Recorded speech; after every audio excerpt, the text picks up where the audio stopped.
Hey, Mike, good to see you again, and thanks for agreeing to talk to me. I mean, we've been talking about this idea of a loose, tight sort of management approach to sort of managing organizations.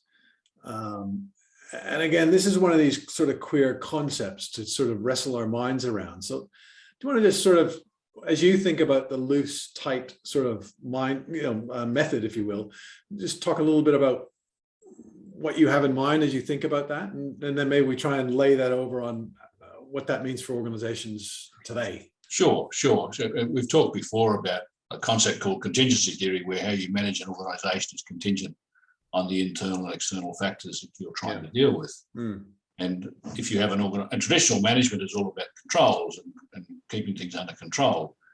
What happens in a professional services organisation, for example, where you have a group of very, very capable, motivated, intelligent people, imposing a mechanistic, tight control process on them constrains them a lot, to the point that the business gets stifled. And so some managers have developed in the last 20 years a concept called loose, tight controls, where you empower loose controls, let people have their own free rein, but there are some tight controls and some boundaries that people cannot cross. And that's embedded in the culture, and people understand those tight controls, and they may be on things like on what, budget approvals or talking to external competitors or something. There will be some rules around that, but not too many of them, not enough to constrain the innovation. Okay, so can I just push on this a little bit? Let me just, kind of push back a little bit.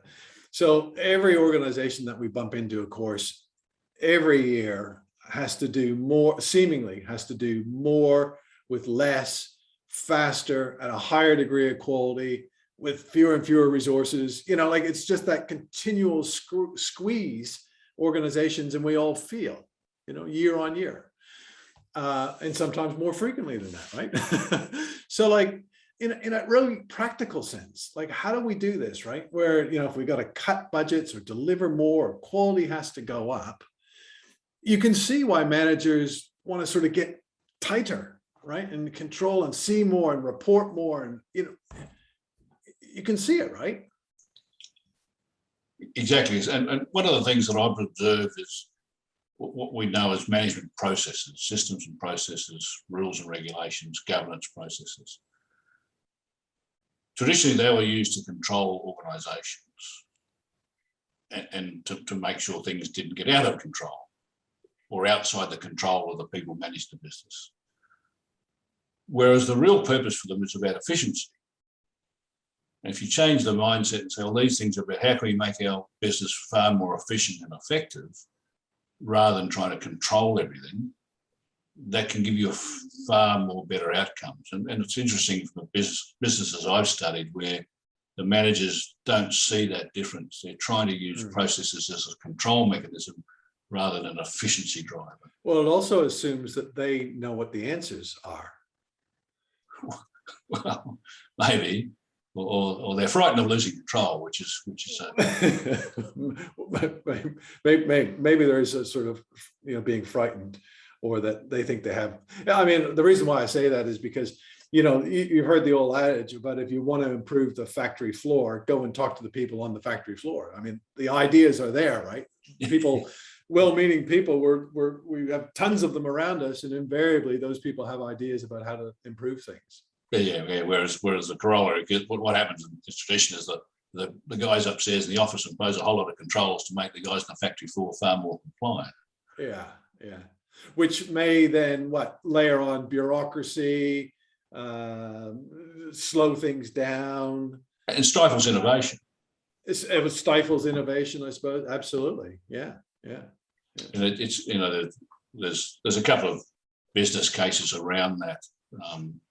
There's a classic one in the 1950s of the Ford Motor Company, which was losing its market share, losing its way. And the story goes that the factory floor were all sent home and told that they had to come back with some innovative ideas to save the company. Right. Yeah. And so they were empowered. I'm not sure how true the story is, but management theory, that didn't really get embedded. The value of what was called the frontline leaders didn't really get recognised till the mid-1990s, so not that long ago. Yeah. Prior to that, the frontline people were treated from the neck down. Don't think about it, just do what you're told. Well, it wasn't that long ago, to your point, right? Where, you know, at business school, they teach you about, I remember a course specifically, total quality management. Have I guessed what that one was about? Yeah, exactly, imposing controls. 100%. And there's a fascinating study, without digressing too much of the conversation, but if you imagine that most of the people who ran businesses in the 1960s and 70s were men, yeah, and they were men who fought in the Second World War. So the culture and the management theory that they used came from a military background. Mm. And one of the reasons why it didn't change in the 1990s is it wasn't until the next generation started running businesses after the Second World War. It's a fascinating study. Mm. And you just have to imagine, forgetting about sort of the incentives to maintain the status quo, if you will, not to get too political about it, but you know, those individuals, well-meaning as they are going to see and operate in a world that has a particular lens or a particular view around that, and the miss out of the plethora of ideas and inspirations of those around them, I would have thought. Well, exactly. And there's an interesting study I'm involved with at the moment is about linking personality types to management approaches. Right. And you know, certain personality types get attracted to management because they're good at control.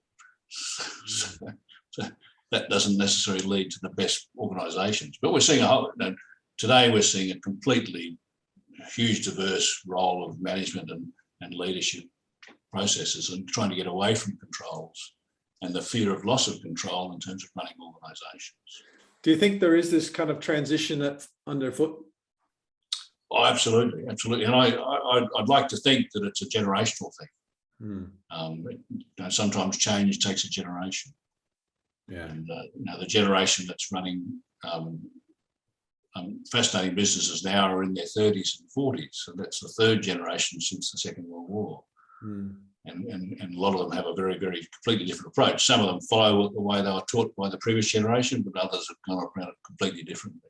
Yeah, well, it's an interesting point, maybe a topic for another day, but the average age of very senior CEOs continues to fall, right? It's going in one direction and has been for the better part of a decade. So that's a really interesting point. Anyway, okay, so Mike, how do we make this real for people? What is the kind of the salient message for, you know, managers and leaders as they go about their work in their various organizations?